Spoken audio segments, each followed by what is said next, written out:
That's better at the second attempt. Apologies to you, Rory. There, I'm going live with this video for people today on this episode of the Scholar Gypsies.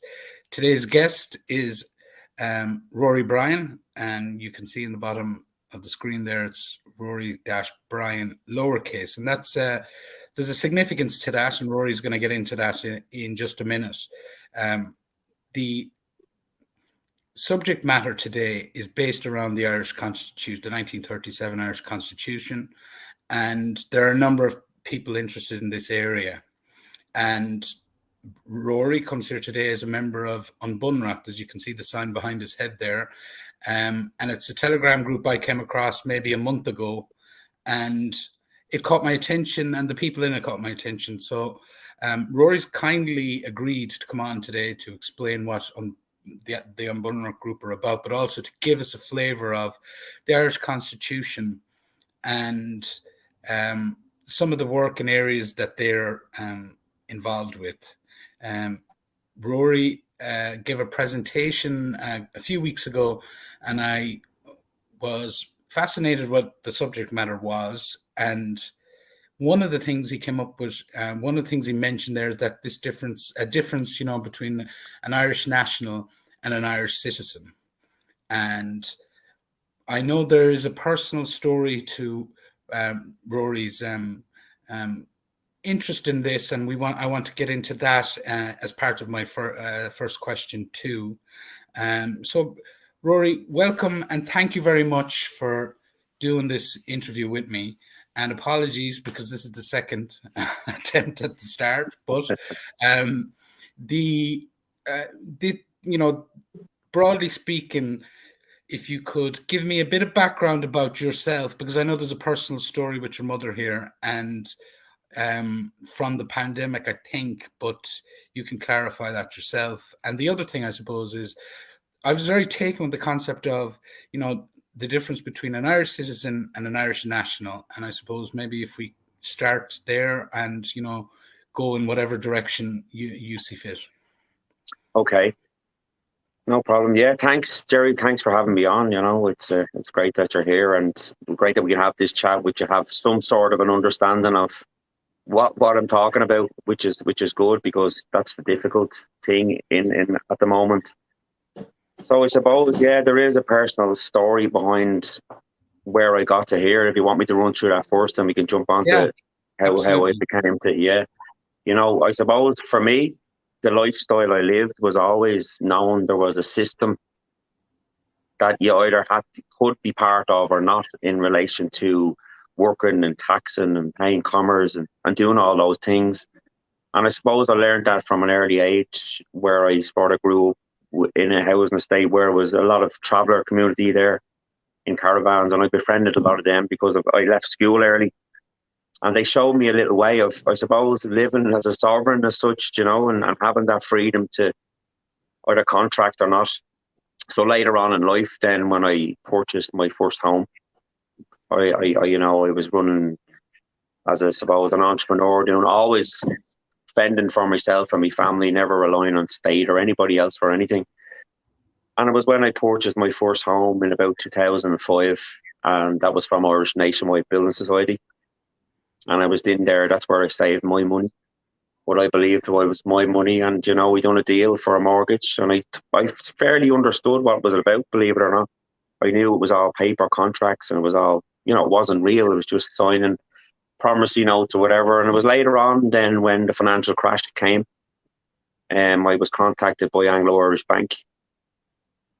And, I was always, as a child, even, when I was mitching off school or whatever, I remember getting stopped by the guards at about 11 and being asked my name, and I wouldn't give them my name. So I was always that way, knowing that I was separate from whenever I wanted a contract or not. But I lead on up to the banking crisis in about 2008, when Anglo-Irish Bank, Irish Nationwide were the first building society to go into a crash as such. They closed down, and that's where I had still some of my money saved, and that's where I had my mortgage agreement. And Anglo came on and wrote to me and phoned me, and I wrote them back a few simple questions, identify yourself, show me contracts, all that sort of stuff. That led me on I was in litigation with those for about 13 years. But so I learned a lot through that whole process. I met a lot of people around Ireland, some very good people, I met Ben Gilroy 13 years ago, and Neil Armstrong and Lay Litigation, and the people from the hub, all those people, and we helped a lot of people in the banking system. But it gave me a greater understanding of money and how money works, and the Federal Reserve bank note, the system, and the whole fraud of the whole thing. And I was always, sharing stuff about it. So along came COVID, nearly 3 years ago now. I was out in Spain with a few friends on a holiday, and we seen this emotion coming up, we would say, on the screen and TV. We were out in the pub or whatever, and we got chatting about it. And I said, look, if that's what they're saying it is, we're not going to be able to go home. That was my initial thought of it. And that's because I believed if there was something, why would you let people move from country to country? And we did. We flew home, and then I remember then the whole thing, the shenanigans with the Cheltenham and the Italians playing football here and all that shenanigans. And then there was a big advertisement that Leo was coming on to do this announcement. So I purposely went to watch telly to watch that, and I was just laughing at what I was seeing on the telly, because I don't watch TV much, and when I do, I laugh at it, because to me it's so much fiction. It's unbelievable, as a child growing up or a kid, when I start socialising as a teenager, people talking about movies and stuff, I wouldn't even know what they'd be talking about, do you know what I mean? So anyway, in 2020, November 2020, my mother was taken into hospital. She had been ill for about 4 years, She wasn't very mobile and stuff like that. She was, she was very stiff, and she was always swollen legs and, emphysema, all these sort of issues with her. Unhealthy, but a beautiful, lovely woman. And it was in, I suppose, November, end of October that year, she took bad, and the paramedics who called out the first night said to my brother and sister, I wasn't even aware this was going on, that if that was my mother, I wouldn't bring her to hospital. She doesn't look like she has COVID, and that's where she'd be admitted. So she had a doctor's appointment the next morning, and she went there, GP, whatever. They gave her antibiotics for her legs and her chest.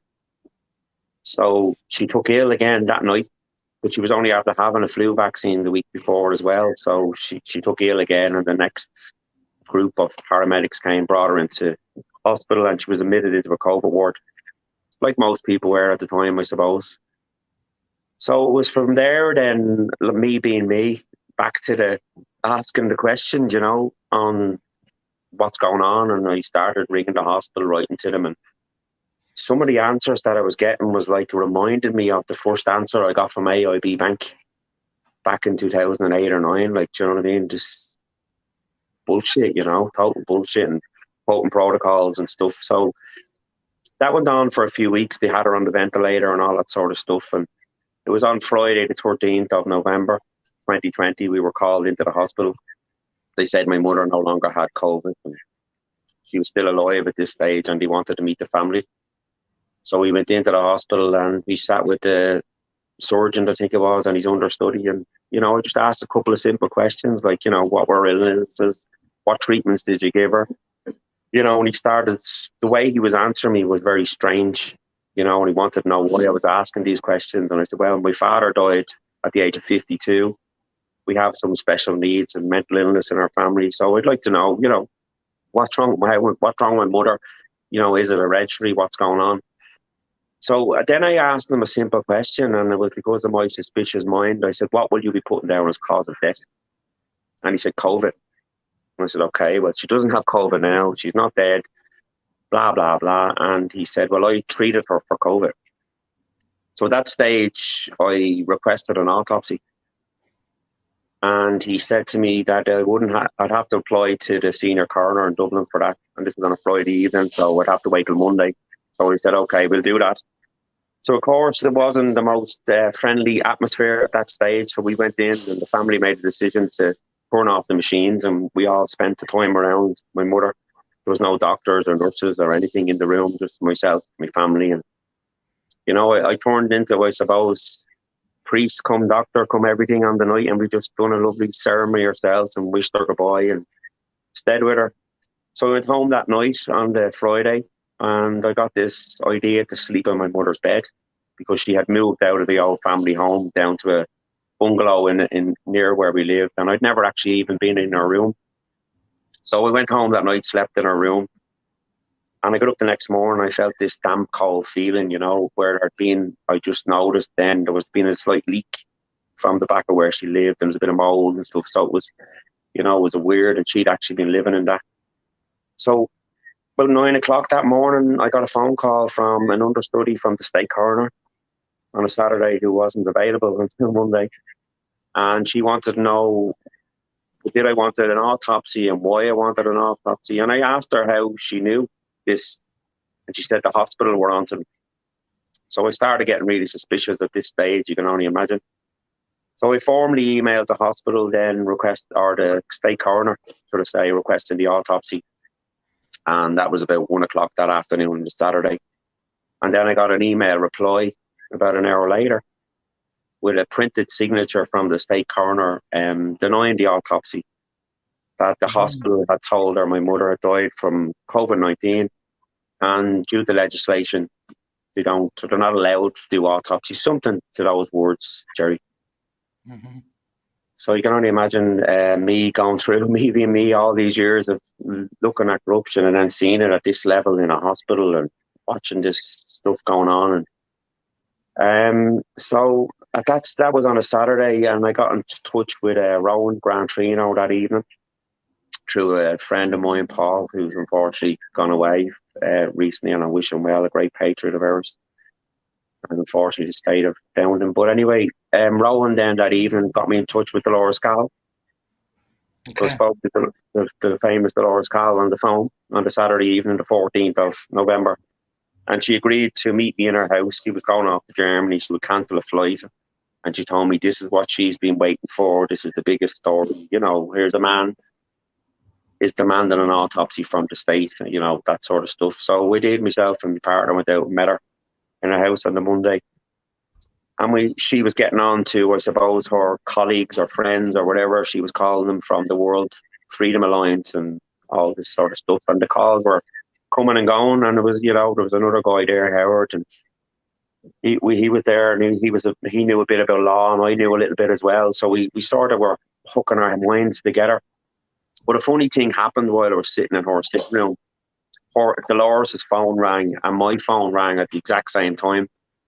And it was the senior state coroner ringing Dolores, and it was the coroner from St. Vincent's Hospital ringing me at the exact same time. I didn't know this, but it was a coincidence. So I said to your man, look, I'm busy at the moment, ring me back in 10 minutes, because he wouldn't give me his number. So I listened to the conversation with Dolores and the state coroner on the phone, and it was, again, very weird. It went to a stage where Dolores said, do I need to ring the guards here, because she was questioning what was Dolores doing getting involved and blah, blah, blah. Mm-hmm.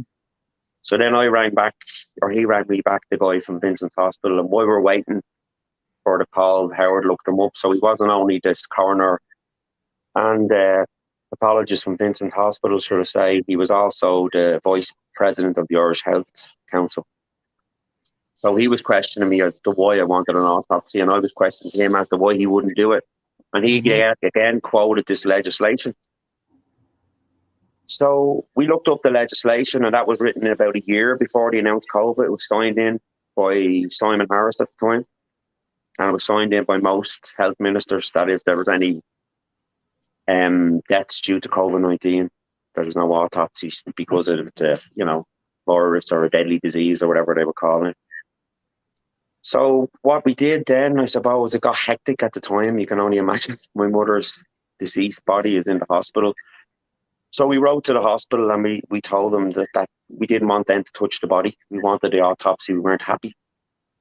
And they wrote back and said they will, and they protect the body and stuff like that. And then we started demanding that the hospital or the coroner would do it. We reported it to the guards here in Bray, and it was brought to Donnybrook, but they refused to acknowledge that there was any sort of misbehaviour or anything criminal at the time, which was understandable, I suppose.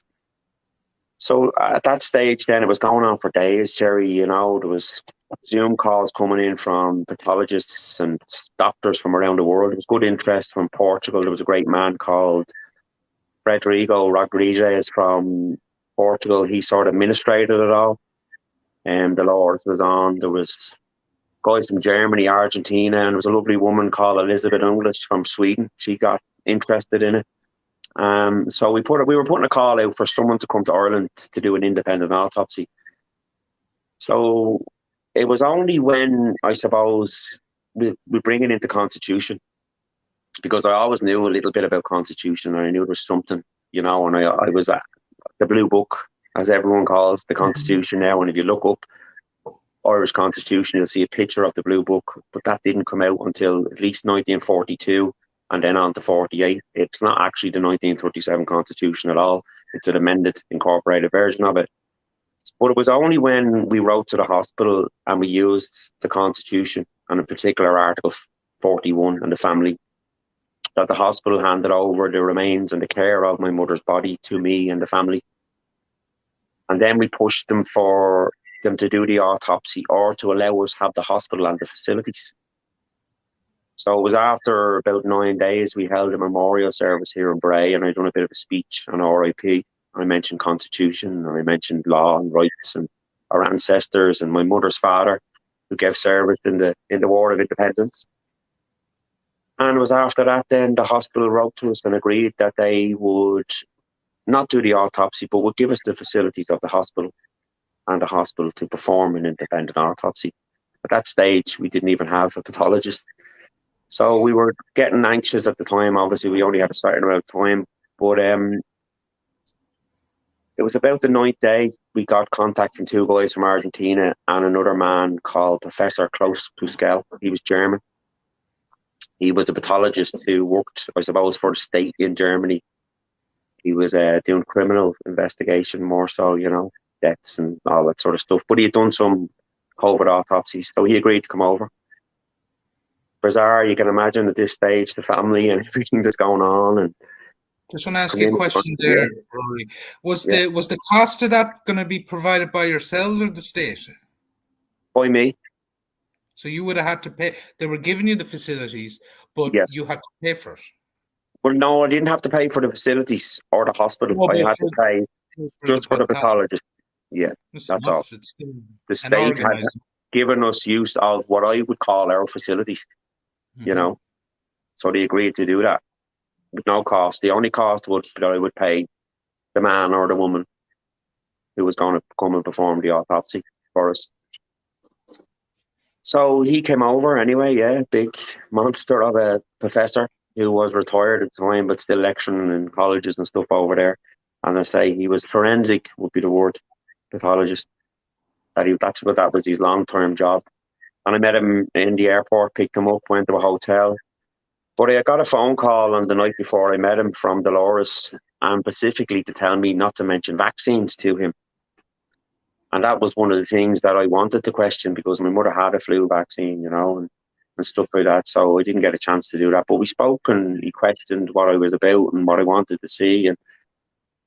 And he explained that he had done autopsies on so-called COVID deaths, and everything he looked at, he seen a really shrunken lung. And, you know, he didn't obviously know what diseases were, but he was just explaining the components of the body that what he'd physically seen, and it was the same in most of them, you know. And I suppose being on a ventilator for so long, which would do that to your or farmer's lung, which we discovered my mother died of. So yeah, it was great to meet, you know. It was amazing for me, you know, as I call myself, just a simple, ordinary man, a gentleman who lived a modest life, who just fended for himself and believed in me rights, to meeting some, you know, very high intelligent, intellectually trained and qualified people, and seeing people that off the live or the mainstream media directly talking the opposite to what they were selling to the people. And it gave me great insight into, I suppose, what was going on. So yeah, I picked him up the next day and from the hotel and brought him to the hospital, and it was about 7:30 in the morning, and they were waiting outside. At that stage, I'd been contacted from the directors of the hospital looking for a meeting with me and stuff, and I refused it till after the autopsy. But when I got there, they wouldn't let me in. They just would let him in on his own. It was very suspicious, and refused me even entry into the mortuary department where it was going to be performed, even though I was paying for it. So, look, it was a bit of a standoff at that stage, and I didn't want to ruin what was going to happen, so I just agreed to let him go in on his own. But me being me, I wasn't happy, and I went back around to the reception, eventually got myself into the building, but I wasn't allowed into where it was being performed. And he was telling me that in Germany you can stand and watch through windows people performing autopsies, so I was all up for it. I was in that mindset. I was that suspicious of what was going on, because the particular doctors and the people running at the state, they were so, and now I'm not saying the nurses and the general staff. It was when I hit the director level and senior level, the attitude of these people, above, they believed they were above me, but I didn't allow that. So a very strange thing happened at first during the autopsy, where I was sitting there in a room. The professor, Klaus Bussell, came out to me and said the hospital have a request.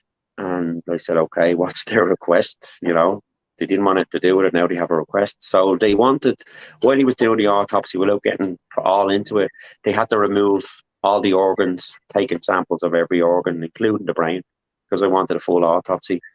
So they said when he removes the brain, take the samples, they want to preserve and keep the brain. So I thought that was a strange thing as well, requests, and I was like, what the fuck? So you can imagine the weirdness of this. So I refused, and I said, look, obviously there's something connection between vaccines and brain. This is what I was thinking, And you talk about Alzheimer's. Can I just interrupt you Please just for a second? Anytime, come in, yeah. Because you brought up you brought up two things there, and I just want to make sure that I don't forget to ask you them. You mentioned that Dolores Cahill said not to ask about a vaccine. I assume this, when your mother died, it was pre the COVID vaccines, but I take it that she meant that, not to bring up about that flu vaccine that your mother had taken before she got ill. Is that correct? That was the one. That was the one, because when we were talking, I suppose it was all about the damage vaccines can do, and I'm not one for taking pharmaceutical medicines myself. I try not to. I can't remember the last time I actually did. I live on juicing and stuff for a few years, and I never really take antibiotics or that. So it was all about the vaccine for me, and that was strange at the time. And I asked her why, of course, and her answer was that we didn't want him to be suspicious that this is what we were looking for, that if he did a straightforward autopsy, we could ask the vaccine questions afterwards. That was our excuse for it. We didn't want him to think we were these mad conspiracy theorists, because he was skeptical as to why we wanted it in the first place. So there was a certain logic to that line of thinking, I suppose. Well, and I'll put it to you this way. It was before we didn't know anything about, we didn't know then anything that we know now about the COVID vaccines, because this was just pre the COVID vaccines. Is that? It was a flu vaccine at the time. Was pre, of course, And she was talking about vaccines, and she was telling people that this is what's going to happen, and she was predicting all this, obviously. But look, that was her excuse, and I just got on with it at the time. So if that answers the question. What's the other question, Gerry? The other one was the one on the pathologist. The question I was going to ask is, did you feel there was any interference? Did these senior people that were in the hospital and providing the facility, did they try and influence him in any way, or did you feel that he was an honest broker when in your dealings with him? It was certainly a change of attitude with him when we met. When I got there, I suppose I was being portrayed by them as the crazy son of something, and they have the script. Here's the script, and he was like, these people are supposed reading scripts, and this is what we do. And he was like, okay, you've done everything you're supposed to do. I don't understand. And he definitely changed. And yes, I suppose you could see they were very concerned of what was going on and worried, and needed to win him over, and done that in a room without me being there. you could see them inside, you know, and that sort of stuff. So yeah, there was a bit of that. And did you have your own one-to-one conversation with him pre him getting in? Were you able to prepare him in advance, or did he just arrive and you kind of Yeah, collected him? no, I sat with him in the hotel room for about 3 hours, or the hotel lobby, should I say, for 3 hours the evening that I collected him from the airport. And it was great talking to him and understanding, and some of the stuff he was telling me about, bodies and health and stuff, we were having, like, just sitting having a great conversation. He was questioning what it is, and nobody knew what COVID was. They were just, they were getting a diagnosis and they were saying, right, that's COVID, and he was saying, well, they say it's COVID, but I can only tell you what damage is done. So we wanted to say, right, well, then we get a sequence of the COVID to match the body that was the game afterwards, Mm-hmm. So yeah, answer the question, Gerry. Yeah, they definitely were. It was weird. It wasn't just imagining it. I could see it, and I could see them trying to get him away from me, type of thing. It was weird. That was weird. And then the request for that. But it got more even weird afterwards on what they did, because when he was finished, he came in and he sat down and he gave me his report, and he had all his writings, and what he'd seen, what he'd done, what he'd taken out, what he observed and what he'd found. And then what was very important is what samples he had taken and how they were to be preserved in certain formulas at room temperature, and the bloods on ice and all that sort of stuff. And they were to be kept by the hospital at that stage until transport was arranged. And the hospital came up with a lovely offer of saying that they would transport the samples. So 3 samples were being sent to London in care of Dolores Cow. 3 samples of each organ and a sample of, there was 3 of everything taken. 1 sample sent to London, 1 to Sweden, and the other 1 to Germany, to his lab. So it was only days after that happens that I got an email, and we were on a group at this stage, and it was a group chat from all the different people that were involved. Elizabeth Inglis from Sweden came in and said, what happened? The samples? Who interfered with the samples? So I come on and said, what's going on? So all the samples were removed from the formula to be kept on room temperature, taken out and put on frozen ice. So that was strange. And then, I wrote back. Who did that? Who did you get to the bottom of who did that, or who was responsible for that? The hospital had done that, yeah. The hospital had done that. Would you consider that kind of almost a sabotage thing? Like, that can't be an act. Yeah, an absolute sabotage, yeah. Yeah, definitely, because it was an independent autopsy. They had no right to interfere with any part of it. Mm-hmm. They asked to be part of the transportation of it then?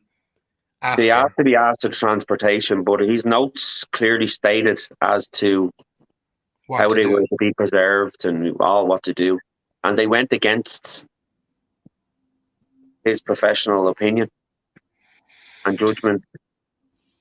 So it caused an awful problem, because, they would take months to thaw out to get them back to a position that we wanted to get them to. What we were looking for then was to get a sample of the virus, as they called it, to match it to the sample. But if the sample was destroyed, it was going to be hard.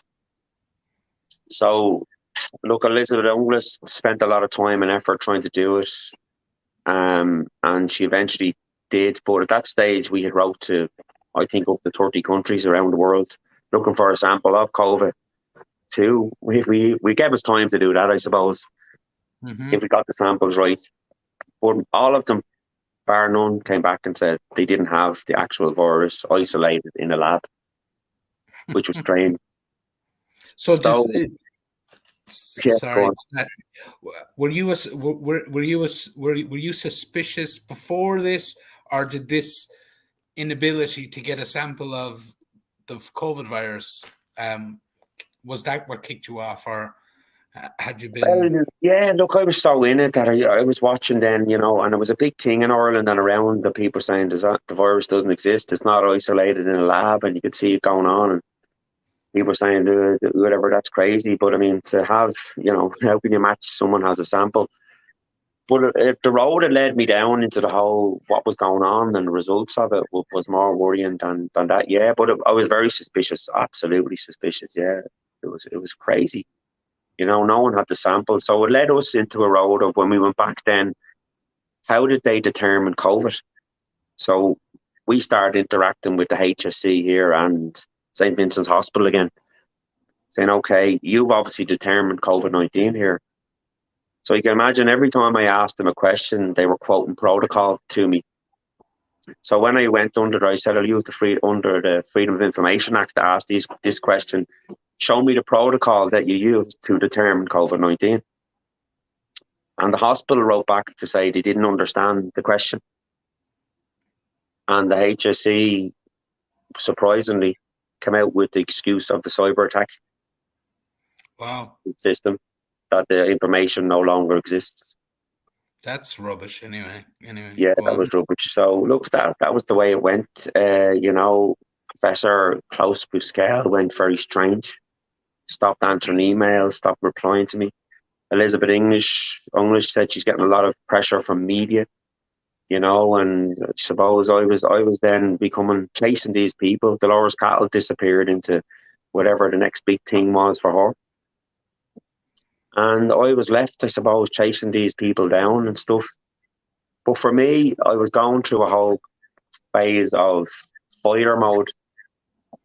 And I had to get back to my own wellness and mindset and stuff to take this on, because it was getting weird. The guards were getting funny. People were getting friends, family. It was getting full on. It was causing a bit of. So I sort of took a bit of a step back from it. But then I was going around meeting some wonderful people. It led me to a journey of meeting some amazing people. Gerry really did, from all around Ireland and internationally. So it was only after then, when I was putting all that pressure on the state, and then the mortgage thing came up again. And Shoreline Residential had done some business through get onto the mortgage, my back to them. The Irish Nationwide, I closed down. Anglo took all their dirt in.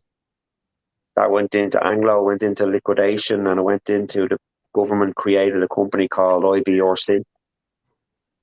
And I put in a commercial lien against Mike Ainsley, the CEO of there. They were claiming monies off me. I was claiming, so I was doing all that.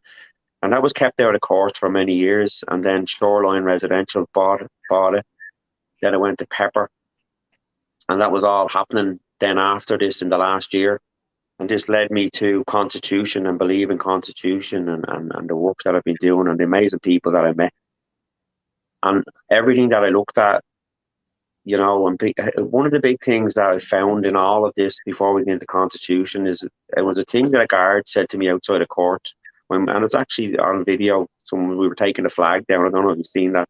We were taking the European flag down after the court, having a bit of whatever the moment. And the guard turned around and he said, there's different versions of history, and there's so many different versions of history because people don't know. It must be weird when a guard says that to you. It's kind of even a bit more sinister. So can I just around ask you, just before you move there, because I want to ask you on your, what cause of death did they come up with for your mother then? After the at the very natural causes. So, natural causes. From your point of view, you were right because they were trying to associate that with the thing that triggered you was that they wanted to put COVID-19 down on her death certificate or cause of death, and that anyway. At a base level, you proved that wasn't what she died of. Yeah. I mean, she wasn't dead when she had COVID. She hadn't got COVID. Yeah, she didn't have COVID. She might have had COVID. I don't know what COVID is. To me, it's just a parasite of some sort or whatever. Well, what that led me down, just before we do move on, if I will say, because I met at the time when the autopsy was going on, I found out the whole sequence behind it and looking back at the agenda, the 21 and the stuff. And they introduced a thing called the Liverpool pathway back for COVID. So what they were doing what they'd done to my mother, and what they were doing. So I met other people like that were trying to fight the system, and found out about me, and their parents had died in nursing homes, or settings as they call them. What the protocol was, that when, like, if they, let's say they went into a nursing home and they got these people in there and they call them settings, they would test, let's say there's 20 old people in that nursing home on a Tuesday morning at whatever time. They would send all those samples off to a lab, and a computer sequence would match positive or negative. So the majority of them were coming back obviously positive. But the protocol they were using was to remove them off all their previous medication, including fluids. So you could have been on, like my mother, something for heart, or someone else for whatever illness, for 10 years, whatever time, that was being removed from them. And then they were obviously dying in what they call clusters of deaths. And they were calling them COVID deaths. And all this was going on at the time. And I was looking into all this and researching it. So just let me stop you there, because you said something there and I can't fathom. Are you saying that the COVID protocol involved your mother being taken off all medications that she might have been on non-COVID? Oh yeah, that was the protocol. Yeah, the protocol was any medication that your mother would need to live, that was helping her to live, or anybody's mother, not just yours, but she was deprived of that medication for a duration of when she allegedly had COVID. Yeah, it was I think it was a 21-day time frame. Take them off everything, give them whatever paracetamol, and I think it was the drug. It was I can't think of the name of it that they were using for COVID at the time in nursing homes. I cannot believe that. In the hospital, the ventilator was the hospital way of doing it. Yeah. So you can imagine. This stage, nothing was shocking me. It's at this stage, I was just in a zone of. It's shocking now, looking at it. It was facilitating people to die. That's what I'm saying. For an agenda. Yeah. Well, I'm not saying let's not attribute motivation for a second. No. But let's just say if you put 1,000 old people and take them off their medications while they have COVID as a part of a protocol, the chances of you having an elevated deaths must significantly go up. Yes. You'd think, wouldn't you? Well, especially fluids, that was the big thing. I spoke, Gerry, to a beautiful woman, and her father had died, and she spoke to his superintendent, and he got interested in it because of the fact that they had removed fluids from her father as part of the protocol. And I wouldn't live very long without fluid, never mind my 82-year-old mother, do you know what I mean, or whatever it may be. So yeah, that was shocking. But that was the protocol, and that was what was being ignored. And all this is protocol, all of it. And they're all in this system. Yeah, my sympathies with you, because I consider myself half knowledgeable about everything that's gone on, and I've never knew that about what you've just described there. So it's horrific. To me, that sounds like almost assisted dying in a sense, because especially with elderly people and medications like that, I just, it's a shock to me to hear that. Well, but the big thing as well was the untested people, like before even people were tested positive with COVID. If you were going in with an illness into hospital, if you were of a certain age, they were admitted into COVID wards and stuff. But we'll move on from it, because that's the facts of what happened. People want to accept it or not. We don't want to, it is what it is. Well, how are we going to get out of this? For me, it was forgiveness. Forgive the fact that I have to let it go in one sense. I will eventually, hopefully, with a couple of others. I probably need about 6 other people to help me take on a case of that capacity. But hopefully that'll happen soon enough. But it's finding, what happened. And it was when my mother passed, and we had that memorial service, and I looked for stuff from her past to see how can I, give her a good sending off, or how can I talk about her life or who she was or who I am or who are we and all of this. And I was finding my grandfather's War of Independence medal and then researching and looking back. How did we get to this point? You know, everybody's looking where we're going, and that's no harm because there's plenty of it to look at. You know, it's crazy out there, crazy agendas, you know. And but if you look back and really look back of how did we get incorporated from 1916 proclamation to proclaim we're going to have a nation, to a declaration of independence, having a war of independence. So we declared it like some countries are. And then eventually we got it. And we got it in 1937 through many, many years of war and stuff. And it was given to us. And how we lost it again a couple of years later, 1942.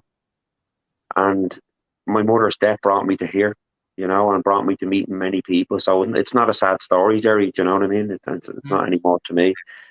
It's made me be a man of understanding of who I am and where we are from. So we'll move on to nation and citizenship, you know, because before you do, I just have to comment on something. Is that please do take your time.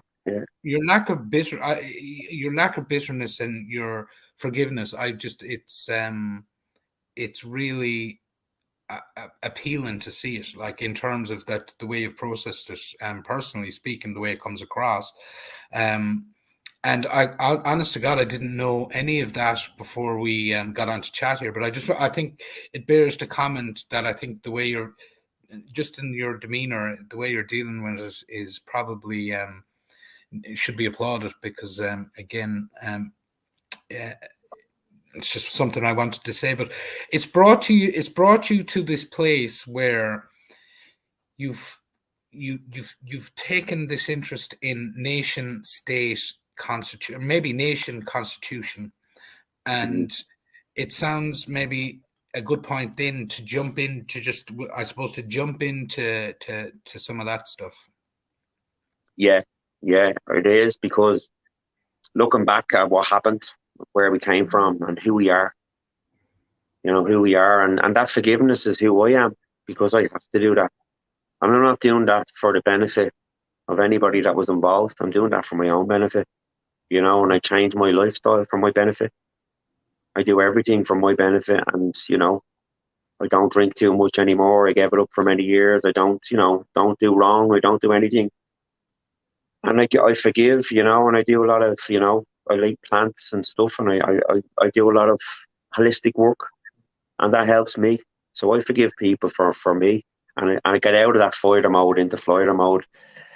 But national capacity was something I discovered using Constitution in that, you know, live dead entity back into family, into, you know, Dorothy Kathleen rather than Dorothy Adamson or whatever it was that you get indoctrinated into. And I met some great people, you know, in particular a man called Rolf, and he was a constitution expert, and Mark Anthony Mouse and stuff like that believed in Constitution. I could see what I could see. And another man, Dara, in Enniscorthy, who understands nation against state. You know, we're born into a nation, and the islands, it's 32 counties, sovereign independent state, and it's called ERA, and it still exists. And it exists because of the proclamation and the declaration and the Constitution. And that's a fact, you know, and we've all the proof and evidence. You know, we have a court system that is set up in 2 jurisdictions. We have the government of Ireland, and we have ERA, the sovereign courts, but nobody knows about them. And the difference of being an Irish national, you're the nation, you have indivisible, inalienable rights, and you're above state, and you're what they call, the state is like a trust. So if you're a beneficiary as a national to a trust, and when you get incorporated through your birth certificate, you're a trustee, and you have to follow rules and regulations and stuff like that.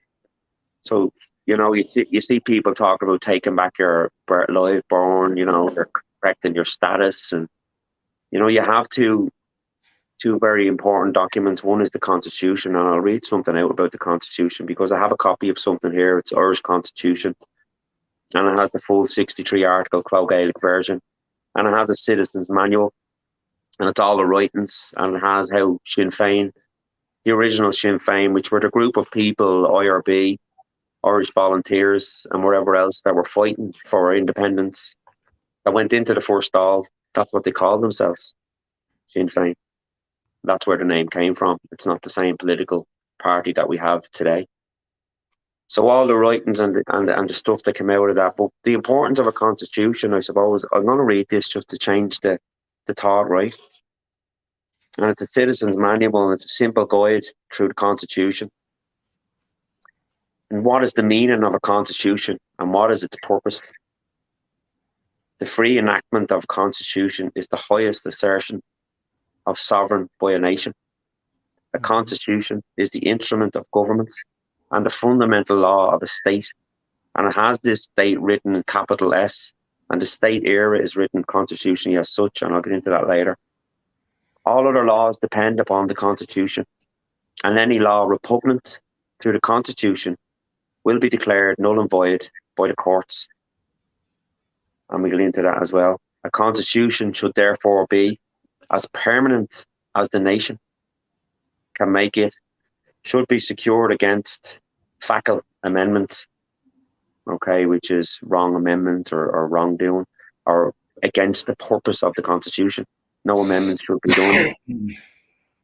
The principal functions of a constitution are to determine by what authorities, legislative, executive, and judicial, the future of the state shall be governed, and to define the powers of each of those authorities and their relations to one another.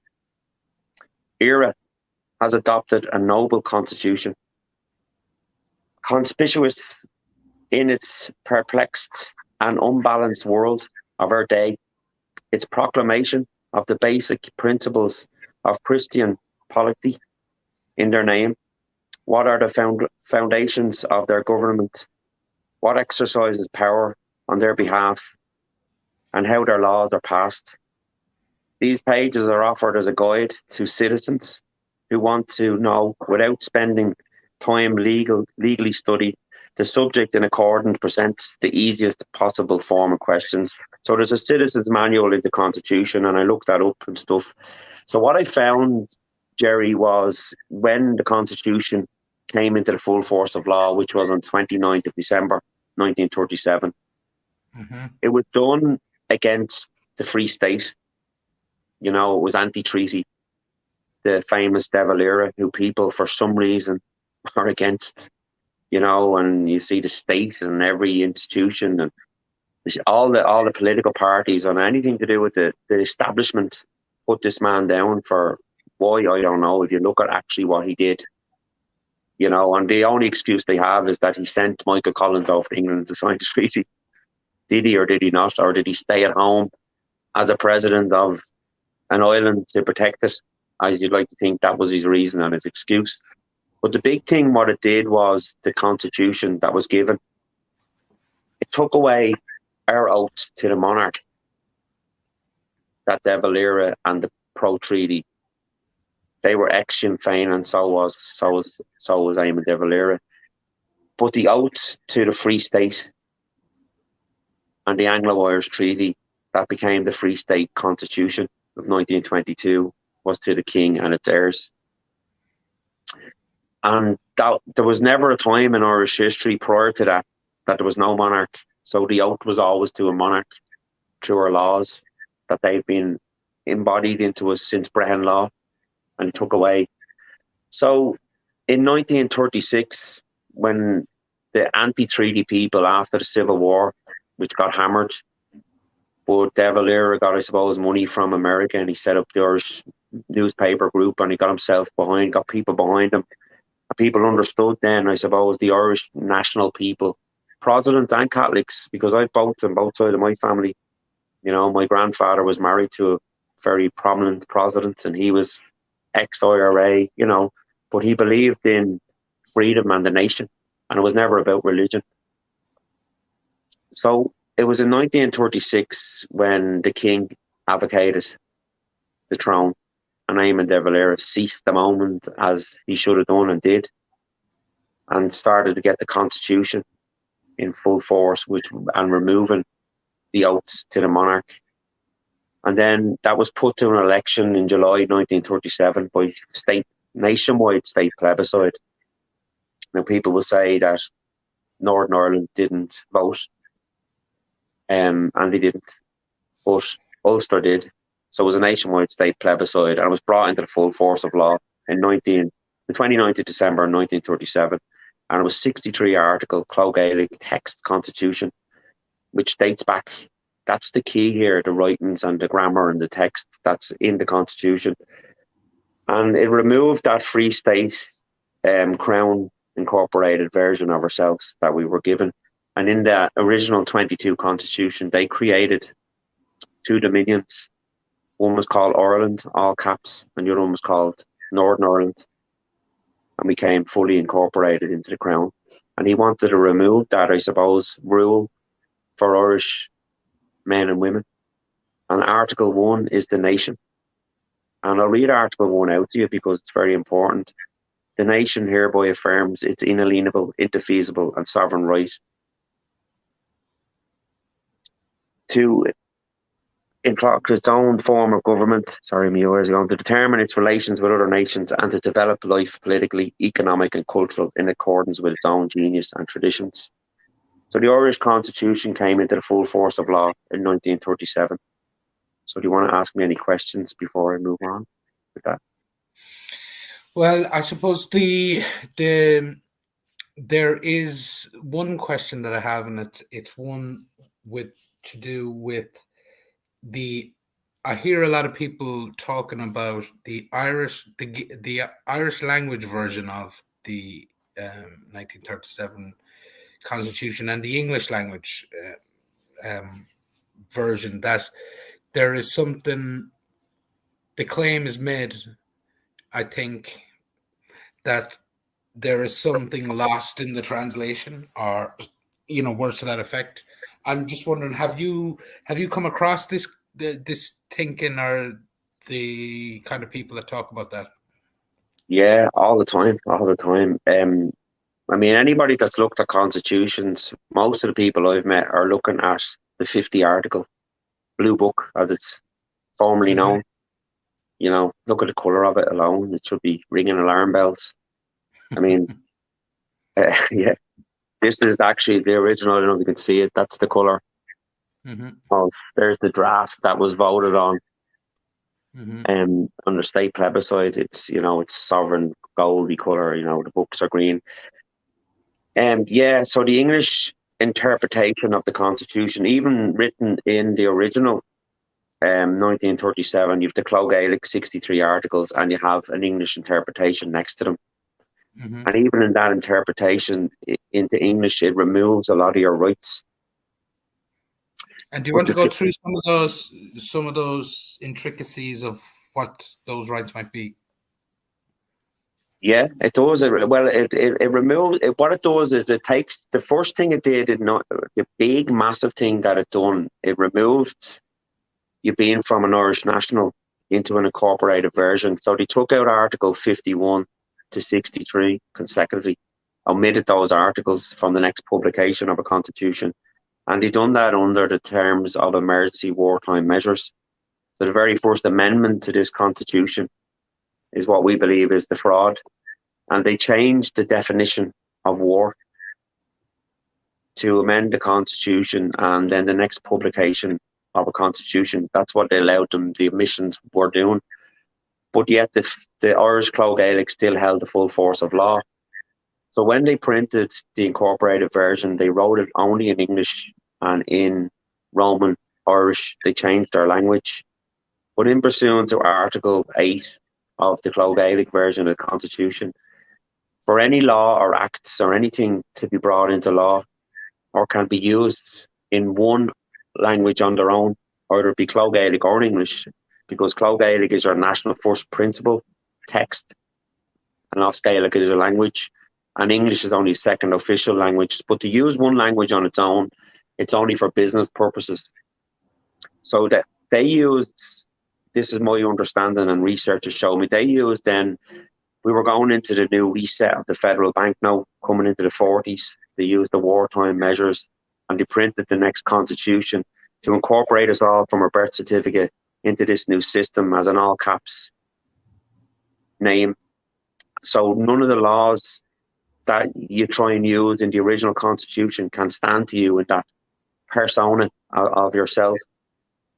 So anyone that wants to look at constitution needs to look at the 63 article Clo Gaelic constitution. So we have interpreted. So okay. The big thing, just to say, the big thing I suppose is where they use common good. Instead of the benefit of the people, they use again in the family, they use common good instead of the welfare of the people. They take away the people out of the constitution and bring in persons and corporation. And that's a massive thing that they've done, I suppose, Gerry. And that's why when I fight in courts, I bring myself back to that Irish national capacity. And that's your identification on the first page of your passport. Does that answer your question? Yeah, it does. I suppose I just want to clarify the dates around. So it seems to me from listening to you there is we had the 1937 vote version and constitution. Then on the next publication of the document, there seems to be quite a bit either in the translation or the English publication of that document is, if I'm following you correctly, contained omissions, or there were omissions from it. Is that correct? Yeah, that's correct. Yeah. They omitted Article 51 to 63. And what date are we talking there, Rory? That would have happened. What happened, the Constitution came into the full force of law, and IRA was recognised as a sovereign independent state, a nation, on that day. Around the world, it was, that's when we stopped being searched on a heron and we became IRA. Our coinage changed, everything changed, our constitution. But it only lasted for, you can imagine, 29th of December. So it lasted for a couple of days, 1937 into 1938, and for about 8 months of 1939. And then we went into World War II. Germany invaded Poland. Mm-hmm. A bit like what's happening now. Constitutional change, reset, currencies coming up, they were going into the Federal Reserve Bank now. And the world was being reincorporated again. So that's when they made the First Amendment of the Constitution. They changed the meaning of war to say if there's a war, it could be a war in, the other side of the planet. And we can use that to... So that was so what they did, they printed the 52 articles in a pale blue book, and they changed the whole, we became, the whole Irish Republic was removed from it. Clo Gaelic was removed. Irish law, none of it is in it. The whole Irish version of the Constitution was completely removed, except for Article 1 and 2 and 3, which was the nation. But the rest from there on, the state era became the government of Ireland. It reincorporated back into the Free State again, and we became a dominion again, I suppose, of the UK. For commerce purposes, I suppose, that's why they done it. But what can I say, that as somebody who's an absolute novice here, so apologies if the questions are a bit simple, but the text of that original constitution is still our constitution. You're talking about a publication issue, really, in terms of it's like publishing a book with 3 chapters missing out of it. The original book is still the original book, if you know what I mean. Oh, yeah. Yeah, absolutely. It's still the original book, and it's still enrolled in the offices of your Supreme Court in Clo Gaelic as the rule of law, on the land, as an Irish national. This is the Constitution is not for me. I'm an Irish national. The Constitution, then, Article 1, 2 and 3 is the nation. And then you have the name of the state, which is era. And then the rest is rules of government and stuff, the way the society should run. Mm-hmm.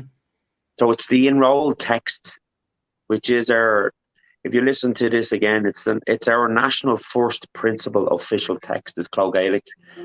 So prior to 1937, 1980 and 16, and even in 80 and 18, back then, what they were removing from us Irish nationals was our language and our text. And that's how they were able to take over era, formerly Ireland, or whatever you want to call it, era. Ireland is just the incorporated version. Republic of Ireland, they're just dominions of the UK. And that's why all their scripts and text and grammar, and we'll move on to the court case a little bit if you want, and I'll explain how we fought the bank in the court and how we tried to use the Constitution and how it benefited us. So you talk about the text and grammar and characteristics of the writings. You're a writer. So if I'm writing a law to you, if you're Chinese, let's say, and I don't write it in Chinese, you'll never be able to, it's not. So these laws were written for us in Clough Gaelic. So for them to change a law or make an amendment or put an act on us, they must enroll that in Clough Gaelic in the offices of the Irish Supreme Court. And we've looked back to 1984, none of them have been. So that's why they really fight against me trying to use my Christ name, my national capacity, and try and incorporate me into my all caps. And they've done that recently. They arrested me in an airport when I was picking up my son. He was spending a few months in Mexico and took me into custody about a couple of months ago, Gerry. Because I'm traveling around with, private capacity, my own, don't have registered plates, just totally, separate myself from the system. And they weren't obviously able to do anything while I was out in public. I'm not that public. I'm a people. The word public is an arena. And I was traveling around there, but I went into the airport, and I suppose it's a portal. It's a different, and they arrested me, and what they said, I had a speeding warrant for my arrest and stuff, and held me in custody and brought me to the CCJ in Dublin and spent the whole day there. But they wouldn't let me in front of a judge, and then I eventually got in front of a judge, and I was claiming my national capacity, and they had brought up a photograph, a copy of the citizenship side of my passport, which is the picture. The first page is your national identity, the second page is your citizenship, and you use that to go doing commerce. That's your citizenship, that's your company. So I was arguing my point, and they took up this picture, and I said, "Where did you get that from?" They'd taken it out of my property, unknowns to me, and the judge said, "Give the man his property," but it was missing from the court. So he agreed to let me sign as my own national name, the way I sign, or Rory-brian, beneficiary of whatever trust, family of Adamson. But then the guards stood up and had an argument that they wanted to bond me back to that name. So the judge rested out, and then they changed judges. I was left outside. It went to 5 o'clock, 6 o'clock in the evening, and then a new judge came in, and they came back out. They wouldn't even let me back in and said, "The judge is not letting you sign." So they sent me to Clover Hill. While I was in there, the fair play to the sergeant who was there. One second. Just a question. There was. It seems to me that there was going to be an issue if you signed as your Rory-brian and they needed to stop you doing it. Is that correct? Yeah, okay. Yeah, because they were trying to bond. They were trying to bond you to your own.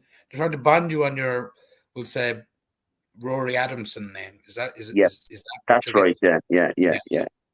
So because what I discovered and if you look, and I've got onto the Internal Revenue in America, and where everything is held in trust, and the Treasury over there and stuff, and that's where it's all logged. I've got stuff sent back and evidence of that. So what I had done, in my understanding, right, I've separated me as the man to this corporation that was set up through my birth certificate. And on most people's birth certificate, there's what they call an informant who signs that over. And usually it's their parents. In my case, it was a nun called Sister Agnes something from St. Colin McGill's Hospital who signed me over to the state as created, and that's how the corporations are set up, and that's how we're incorporated. So I'd separate myself completely. I done that in the court case in Wexford, and I got acknowledged as such, and the judge was calling me Rory-brian. I was accepted as a national. My constitution was recognised as the sovereign seal that was inside the court. The judge recognised that. And she also admitted that the rules of Roman civil procedure do not apply to Rory-brian, the living man, which was massive. And we asked that question, and Mark Mouse, and we worked with a guy called Christopher James. I don't know if you've seen Mark's interview with him, and that's where we got these questions from. And the rules of Roman civil procedure is the writings on the documents. So I completely separated myself from the licensee, the citizenship to the national, and I started living in that capacity. But they were trying to bond me back into that, yeah. So I went into Cloverhill, and fair play to the guy in there. He said, "Why are you in here?" I said, "I don't know. I'm just after being basically kidnapped and dragged out of my automobile and sitting outside my beautiful son and his girlfriend, and kept in Ballymun Garda Station, and now I'm here." So he said, "But you will sign." I said, "Yeah, I'll sign. You get me a blue pen and I'll sign." This is the way it went, seriously. I was put into the holding cell, and he called me out and he goes, "Do you know, if you want to sign and I don't let you sign, I could charge him €5,000 a night." That's what he said to me. So I said, "Great." So it's obvious that the state apparatus, we'll say, let's put it that way, the court system and the Garda Síochána are aware of this, of what you're talking about. There's an aware, either you brought it up, either you bringing it up triggered something or triggered a response. But they're obviously, nobody's going, "What the hell are you talking about?" Yeah, kind of thing. Yeah. Yeah. So there must be a kind of undercurrent where, and the way the court dealt with you, there must be an undercurrent that they understand that there must be some communication behind the scenes on this. What's your opinion on that side of it? I definitely agree, because I've spoke obviously to many guards in the last, especially year, because through the banking thing, I got involved with a scam. It was through a barrister that I was working with, and with litigation to do a deal with a company called Carrisford's Assets.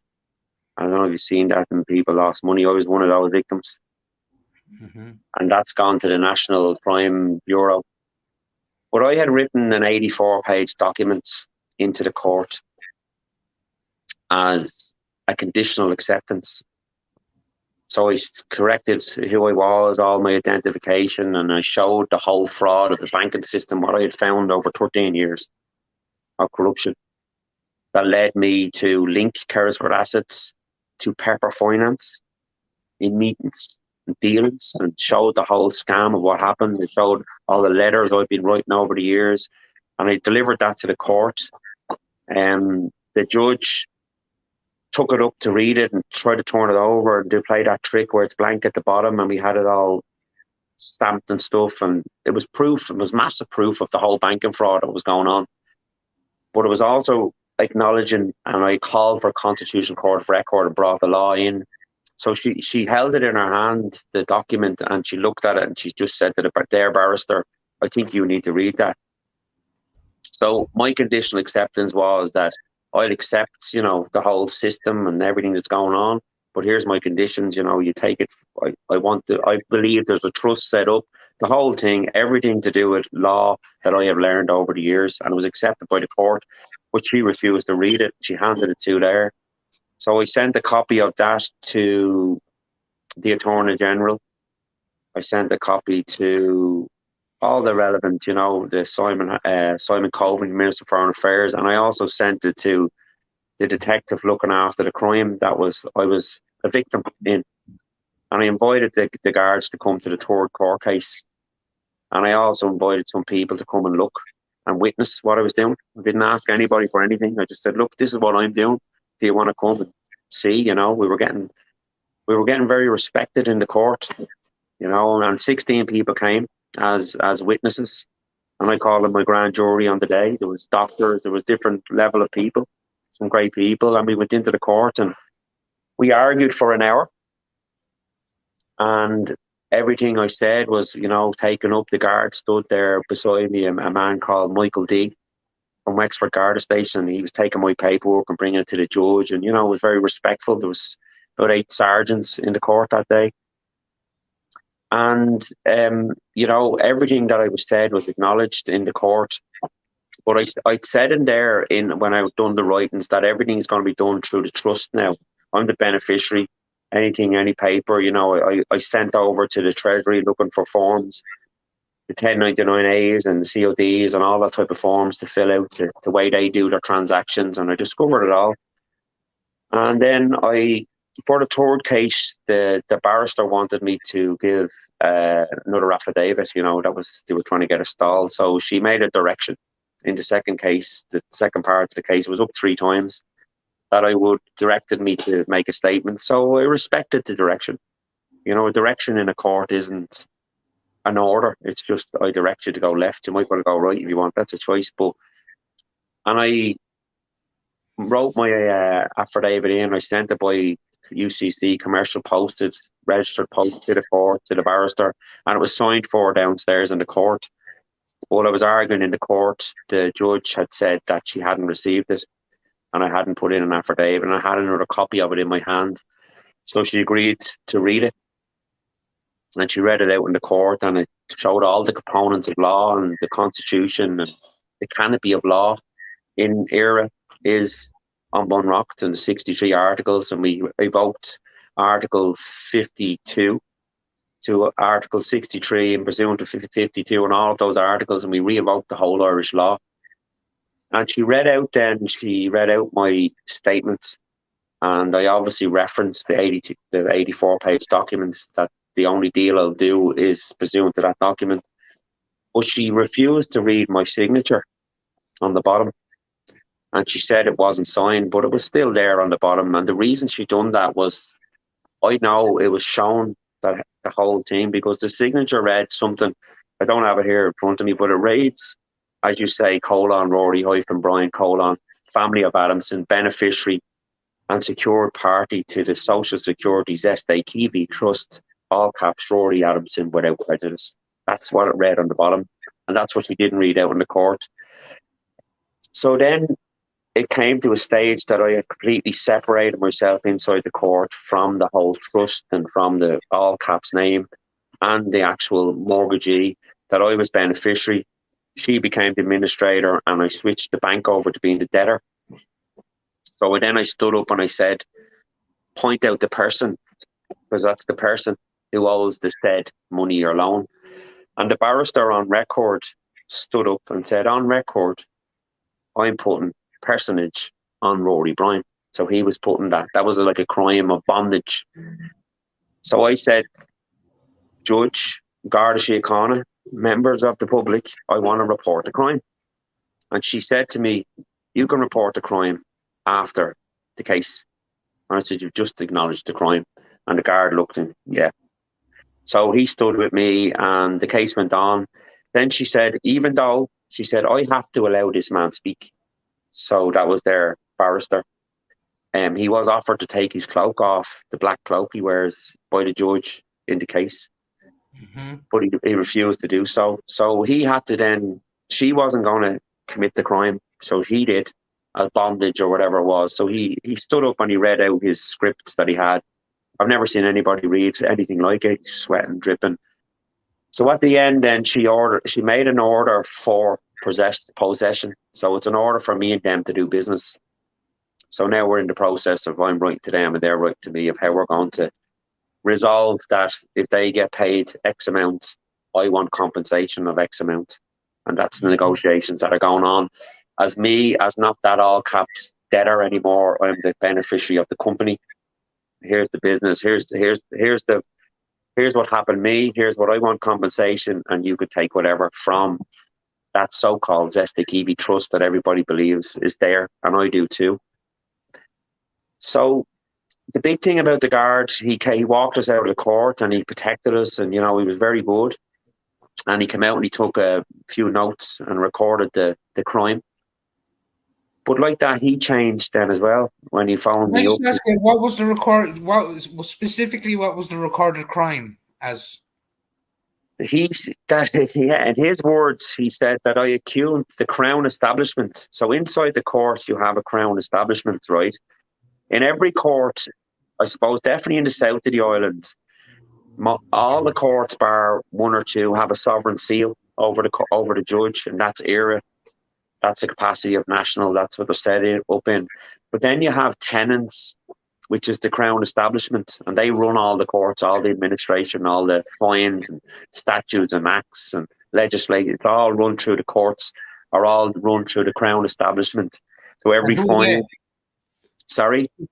When you refer to the Crown establishment, then who are you referring to? Well, it's the UK Crown. They run the maritime law.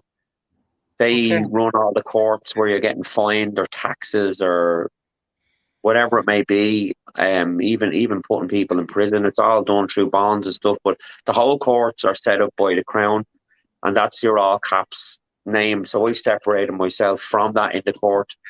So the only way that he could connect me to was to bond me back to being, to say I am that Crown. So I separated. So that was the crime, because no contract can be agreed upon without consent, and I wasn't consenting to be that person. So that was the crime of bondage. The crime of bondage, because I separated myself from, right back to, you talk about people claiming their birth certificate. Oh, I get you now. I get you. I can see it now. I was trying to figure it out in my head. I can see what the crime, like they're trying to bond you to something you were not. Yes. Okay. But the guards, like that, he even said, you are accusing. He phoned me up to give me the pulse number. Yeah. And I said, right, okay, I suppose now I'll issue you in a full statement. Now, he was there witnessing the court, and he was very helpful or amicable, whatever the word is, amicable on the day. But when he rang me up, he refused to even listen to me speak. And he said, you are accusing the Crown establishment of putting personage and bondage on you. And I said, I'm not accusing them. I said, I proved it in a court. You were there as witness that they did it. And he goes, well, I have a pulse number here now. And he said, that's going to be logged. And I said, look, this is being recorded. He said, I hope it is, because this is the best I can do, is give you a pulse number. They're really, even when I handed that 84-page document to the man who was investigating the crime against me with the Carrisford assets. So I sent him the 84-page document, and he phoned me to say that I'd given him too much information. He didn't want the whole banking, institutions and the fraud. He only wanted to stick with a little bit of the case. I'm giving him too much, and that I would be taken off I suppose, his investigation. I would be removed from being part of it if I didn't shorten my statements. But the big thing for me, Gerry, is they don't want you to be a national, because as a national, no statutes, acts, and this is why we're talking about for people. You're talking about legislation. You're talking about hate crimes, and all these legislations don't apply to an Irish national. So they don't want you in that capacity, because the court systems are not set up for it. So they can't deal with me as such. Hence why they're trying to bond me back into being that person again. So just quickly, it does make sense, but it raises a number of questions. So the other side of it is they don't want average people knowing what you've just outlined there. They don't want them to get access to the information, if you like, for want of a better way of describing it. Because a lot of what you've said there today now, to people like me, I never even, knew that was a way you could approach the courts, or even knew, some of the stuff about the 1937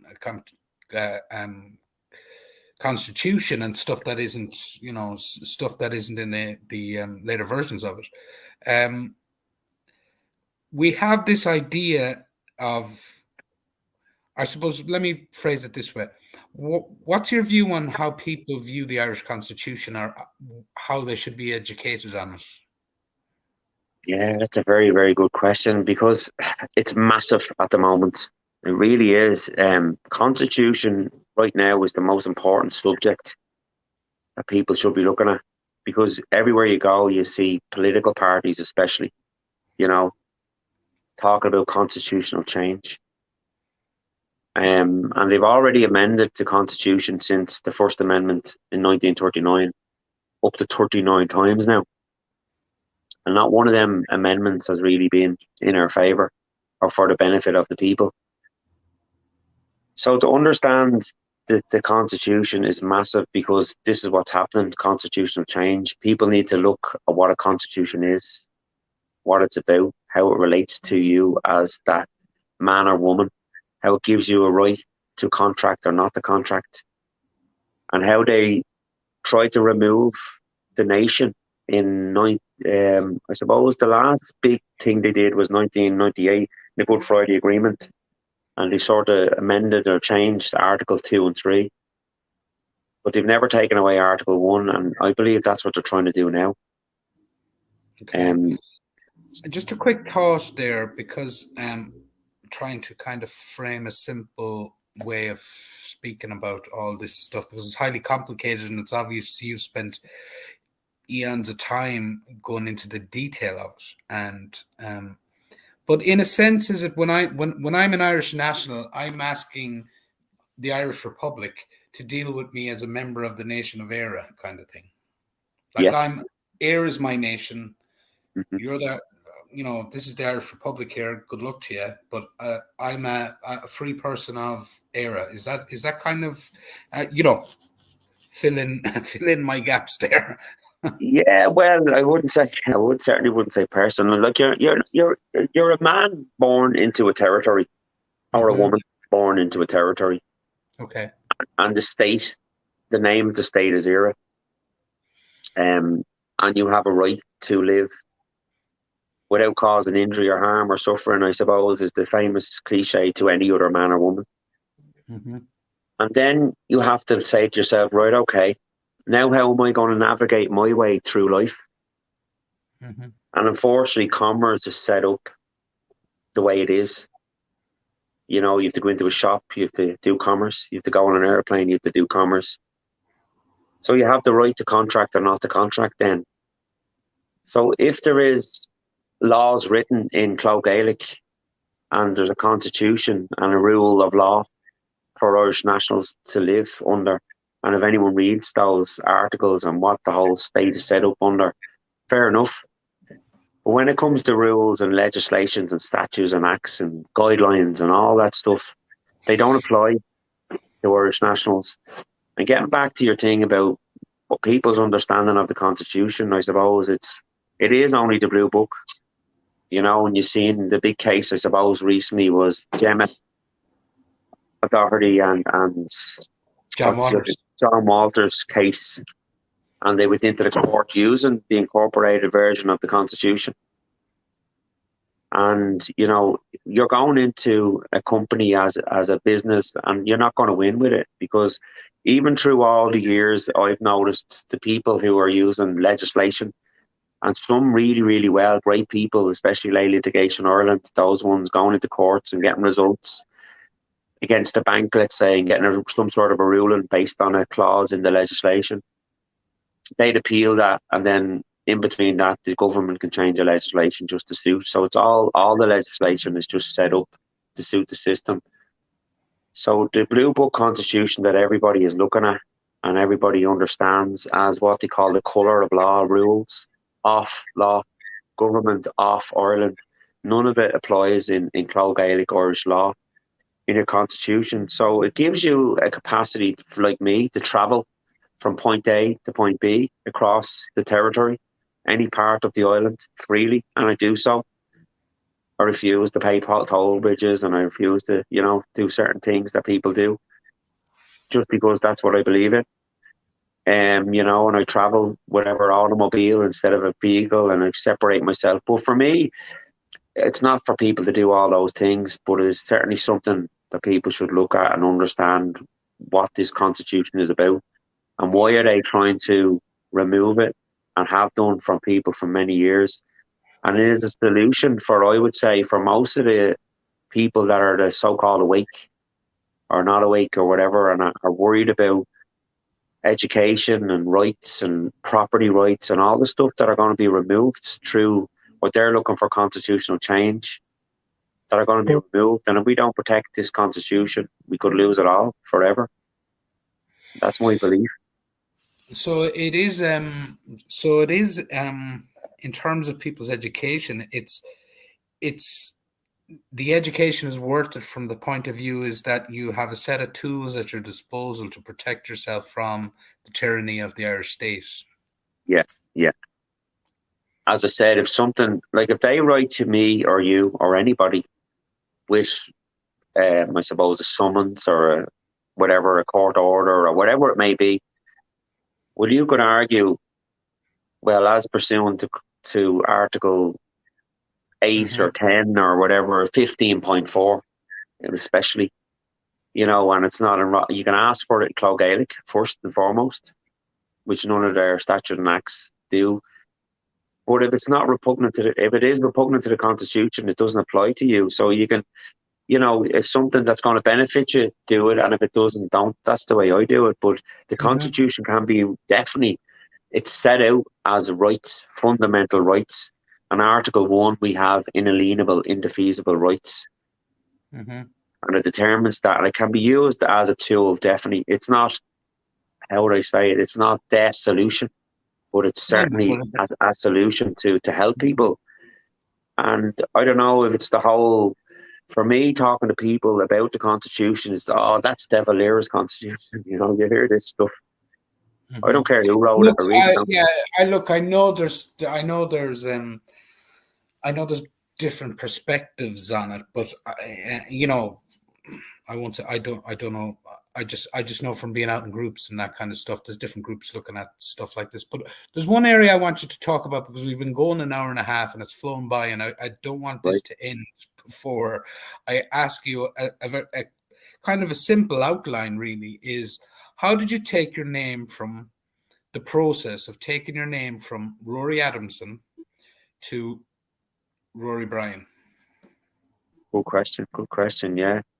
I suppose looking around at everybody doing, claiming their live life claim and all that, I done that. I created my own one. I didn't, I went to a meeting with the famous Society of Peace and they were claiming something different than I was. They were talking about traveling in your private capacity, and I do that anyway. And he was talking about using the Bible, and I said, well, I just use my national identity on my passport.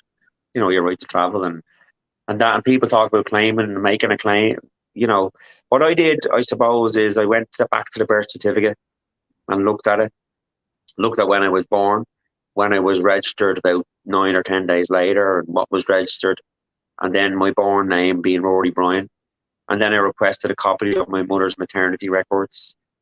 And that was the name that I was given and, all that sort of stuff. And I claimed that name as my Christ name, as my national identity. And that's who I am, and it's just a name. Even that isn't me, but it's a name. And you talk about identifying yourself. I have a right to identify myself as who I know I am. I am Rory-brian. The company that was created through the birth certificate or corporation was Rory Adamson. If, like you're at home now, I'm at home now, that's who I am, sitting in this capacity. If you decide... It's up to the state to prove you're not that person then. Do you know what I mean? And they can't. Do you know what I'm saying? Well, they can't. Yeah, well, how can they? Because, they can say, right, well, there's a driving license with a picture of you and you're all caps. Yeah. And I say, well, yeah, but that's a driving license. It's not me. It's like a simple thing. If you're going to drive and do commerce, if you're going to go to work tomorrow, Gerry, or if a doctor is sitting at home and he's sitting here as I'm Rory-brian, now tomorrow I want to go to work and be a doctor, I have to then navigate my way into that capacity as that corporate name and serve my purpose in it and be able to step back out of it. So it's navigating your way through life. So how do you navigate travel then outside of the country? Well, the only way you can is step into your citizenship. There is no other way that I know of. You have no choice but to turn over the page from your national identity. If you open up your passport, you'll see the Clo Gaelic writings, and then you're right to, as a citizen, Irish citizen, not an citizen of Ireland. And then it'll give you, there's like a seal out of Newgrange, and under that there's a number, that's your national identity. Then you turn over to your citizenship. So the only way you can fly through a port or a boat is to go into a portal. You're going into citizenship. There is no other way but to step into that. It's the only way you can be a doctor, the only way you can be a taxi driver, the only way you can do any form of commerce is to step into that act as being a corporation. There is no other way. So there is a duality there in terms of living Yes. your life. Yes. And there's no point in saying there isn't. Like, you know, you have there at the moment anyway, in terms of, you know, there are certain points, but it's a choice of yours. I suppose you have the understanding that every engagement you make, whether it's a mobile phone company taking out a contract, whether it's a passport, is that you're taking on a corporate identity to enter into a contract with another corporate identity. It's the only way business can be done, because a man can't do a real contract with a man. It has to be a company, and that's the way it's set up that way. So to realize that exists is, you know, obviously, yes, it does exist. Now, how can I use that to my benefit? And how, when I'm not that, I'm in my private capacity, I'm in my national capacity. And when I do commerce, I step into my citizenship. And that's what they call maritime law, rules and regulations, licenses, personas, personage. It's all there. Look up the words and meanings of it. Irish national capacity is, would you call it a free man? Nobody's free to do whatever they want. I can't go down the road and cause injury or break into someone's house or break a law. But legislation and statutes and acts don't apply. If I'm going for a walk with my dog or I'm doing something with my family, none of it applies. If they write to me and it doesn't suit me, I don't accept it. Mm-hmm. Excellent. I suppose I'll just bring it into the last question or two, Rory, is what's the function, what's the goals of Unbunrucht? Because I know there's a group of you, you're highly active, you're highly motivated. What are your goals, or what are you hoping to achieve through what you're doing? Yeah, for me, you know, one of the greatest people I've met through all this was a fella called Stefan.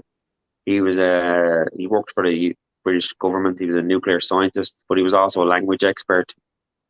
And he asked me this question as well, you know. And I suppose at this stage we knew there was treaties coming. There was new systems going to be set up, and you can see it all happening now. Pre-war, pre-reset, all happening. Treaties and rules. So to get this constitution acknowledged by the people, or to the negotiating table of the highest level of government to protect Irish people, that'd be my goal. That Irish people can say, "Hang on for a minute. This is a tool we can use against you." Just to move forward for myself on a personal level. While I was in custody that time for the driving offence, as they said, and I signed myself back out, I was staying in a property here because the guards had rang me and told me that, you know, there's a repossession order and stuff. So I took it upon myself to stay in a council estate here, in a council house in Bray. I had keys for it and stuff. But while I was in custody, I reported a burglary on the premises, the house. And they removed a lot of my stuff from it, and I was arrested for burglary and I've since been charged with trespass and stuff. So for me, I'm that confident in this that I'm now going to go into court and fight criminal charges using the Constitution. And are you saying that? Sorry to interrupt you. Are you saying that they're charging you with burglary for going back into your own house? Well, no, it wasn't my house. I was staying there. Right. Yeah, and I was in there 6 weeks. The council knew I was there, but seemingly when I was in custody, the council reported a burglary on the property. All right, okay. You know, while I was in custody, did that, and then I was subsequently arrested and brought in front of a judge. And you know, I tried to argue my points then, and they said, "Look, you can challenge the jurisdiction. All we want to do is give you bail." And again, I argued for my signature and they allowed me sign there. So I have to reappear in February. So to understand the Constitution as a way of a tool of fighting the system, that a group of people or other people would just have a look at it and understand that it's something that we can bring to someone at a level of, the guy spoke in the group about Sinead O'Connor, someone big, someone with an influence that would come and look at us, or someone in a ministerial. I love what Matty McGrath spoke about I last think week and Maddie, Scotland and stuff. I Someone think to come Maddie's, to us. yeah, I think he mightn't be from what I've heard about Matty, he's fucking wide awake.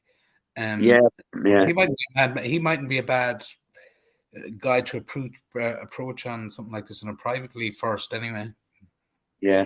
But I suppose our ultimate goal is to challenge what's going on in our state era, what the world, the WHO and the all their agenda that Sinn Féin and Fianna Fáil and all of them are pushing through. You can see what's happening with the migration and stuff they're bringing in, and the plans for mining the mountains and stuff, and all that sort of things is going on massively behind the scenes that we get into court. And the big thing for us is a judicial review based on the Constitution. And that's our ultimate goal, Gerry. That's where we want to be with this, really and truly. And the people just to take the time out to understand the Constitution before they either make opinions or have opinions or put it whatever down, to try and understand what Clo Gaelic is, what it means to understand the script and writings, and how important it is to save our national identity. And I think to me, and I say this wholeheartedly, I believe that this is a solution to do that for anybody out there.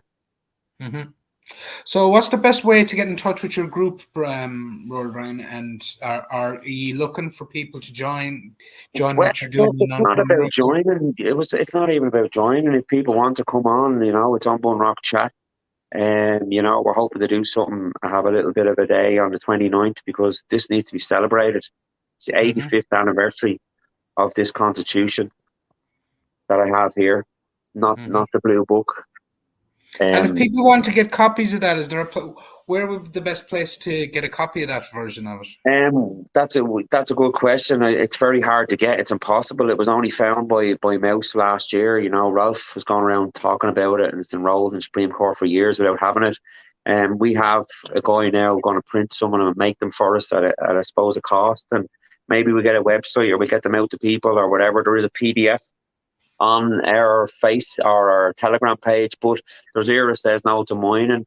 We can get a free PDF of it. People can read it and look at it. But if you do get that, let me know, because I think people will be interested in it. Yeah, people want to see it. It's a free available. None of this costs money, by the way. Sorry?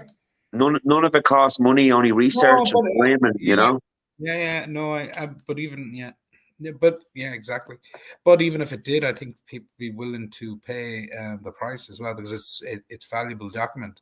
Well, if it could be printed, it would have to be paid for, because it is a valuable document. Yeah, absolutely, and it's what makes us Irish. It's our national text, and it's our national constitution, and it talks about rights for everything. Sorry, go on. No, sorry. I just had one final question, and it's kind of off topic, but it's this. Do you think, you're talking about relationships with the Crown and kind of within the court system there and that kind of thing? Do you think there's a done deal in the background between the UK and Ireland Republic on a handover of the 6 counties? Well, is it a done deal? The only way they can do it is by nationwide referendum, which is the full nation, like the plebiscite. It's the only way they can really change the constitution. I would say the deal is done in the sense on their side of it. Like, you look at the Good Friday Agreement, I think it's going back to then. And in 30 years, there will be Irish unity, and you see Bertie Ahern and all the cronies popping their heads around. So what's happening, in my opinion, is you look at the treaty and the 99-year lease, which is in Article 11 of the actual treaty. I have an original copy of it here, if anyone wants to question that. So Republic of Ireland and Northern Ireland, I believe, are part of the UK still.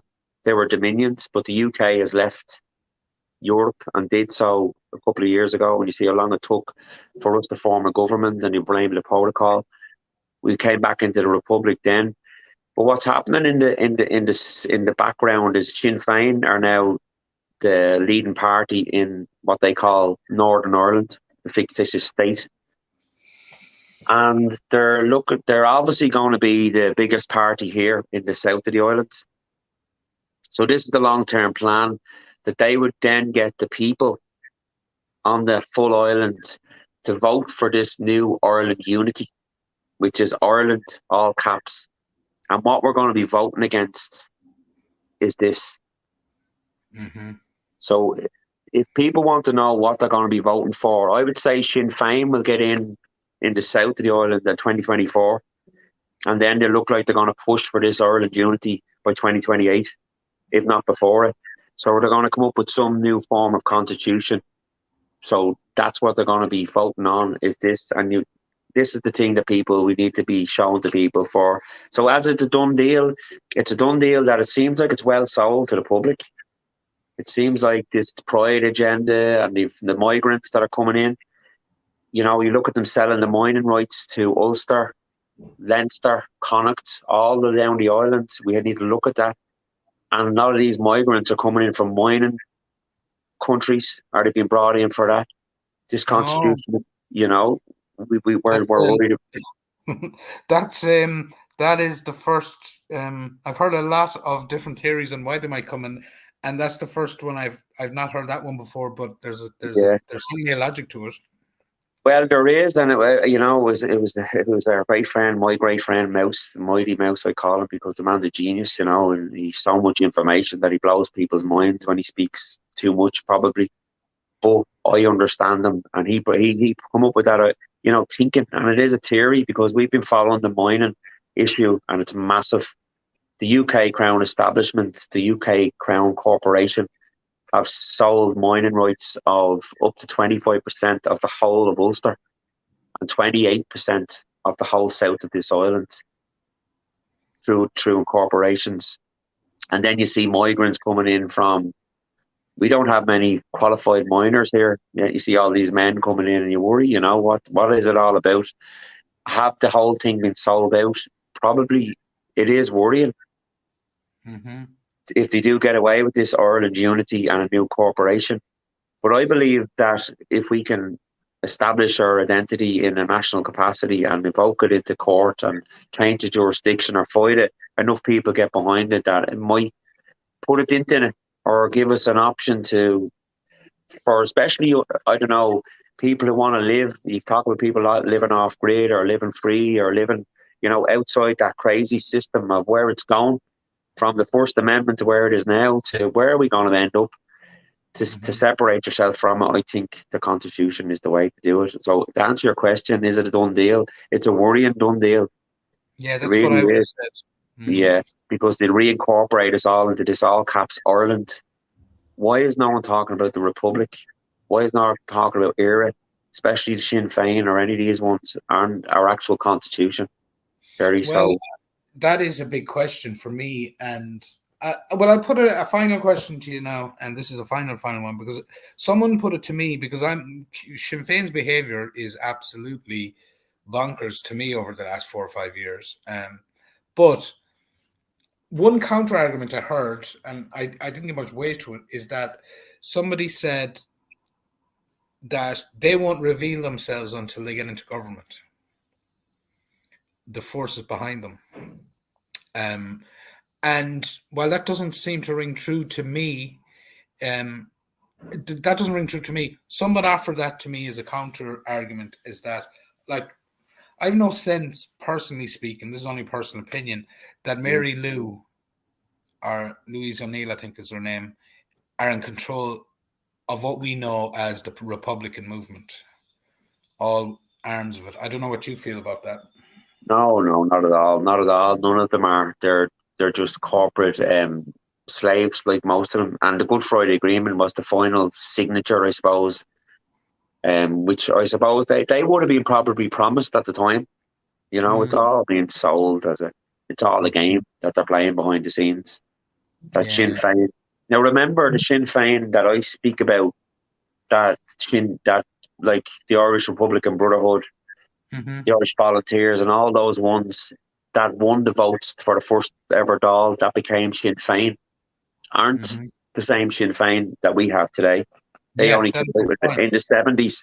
They're a political party, and any political parties that are registered now, you talk about people, or I see people now going around trying to create new political parties. You're not like a political party now is going. You're joining that company, and you will follow that rules. Town councils, chamber of commerce, city councils, government level. You go in and sign an oath over, and you have a set of rules. So it's not going to work. It's not going to help anybody. So Sinn Féin being exposed to, most of the awake people that are being exposed now to their followers with hope, like especially all the older ones. All they want is a united Ireland. So they're selling that United Ireland to them. But it's not the United Ireland. It's not ERA. Yeah. It's not the Republic. It's none of it. It's like a united corporation. So they'll probably will expose themselves more to them who vote for them, because they say, well, this is not what we thought we were voting for. But the worrying thing is about rural Ireland, where that's going to be in time for it. You know what I mean? This is where that's under attack. So yeah, look, it's very worrying with Sinn Féin, and I'll say the same about the National Party. My God, shame on that man he's talking about constitution and waving the blue book. Never mentioned ERA. You know, the Irish Freedom Party, they don't mention ERA. It's worrying that even those ones, for me, don't understand the constitution or talk about the nation. And do you think it's that simple? They just don't understand it. They've never got down in the weeds of what they're talking about. Or do you think it's something more sinister? Well, talking to a couple of the guys off the Freedom Party and the ones on the ground last week that I spoke to, I'd say definitely they don't understand it. Herman Kelly, I'm unsure of. The National Party, looking at him, I think he does totally understand it.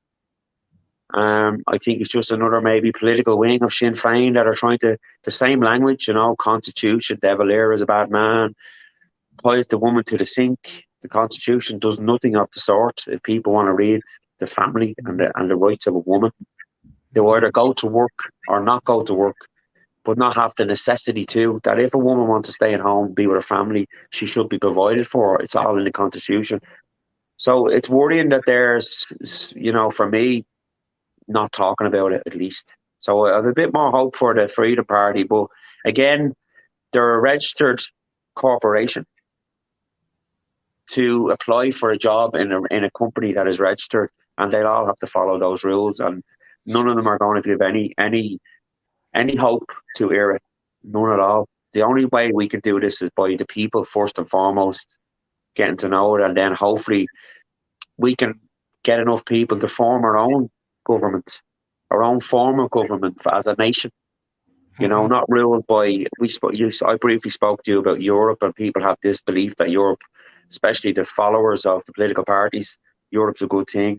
If we can remove ourselves and gain responsibility for ourselves with a Irish government for Irish people, run by Irish people, and Dáil Éireann back out of Leinster House, which is a corporation building that was only built for the Free State in 1922, and it's not our Dáil, and all that sort of stuff is the battle with them all. So maybe people need to be asking political parties, especially the ones that are anti-government, these questions, you know. Listen, Brian, Rory, sorry, we might leave it at that, but I might say to you, I might get you back on again on specific issues that I might think, to get your take on how someone or some people might look at it from a constitutional rights perspective as to some of the things, some of the ways you've dealt with things that have cropped up in your life with the Constitution. I just want to take the opportunity to thank you very much. It's been one of the most fascinating interviews I've done. I've learned so much, and I just want to say my sympathy as to what happened to your mother, and also you know, all that you went through at that time. just to anyone watching us, there's been a load of reactions as this has been going up here. A lot of people watching in on it, so delighted to see that.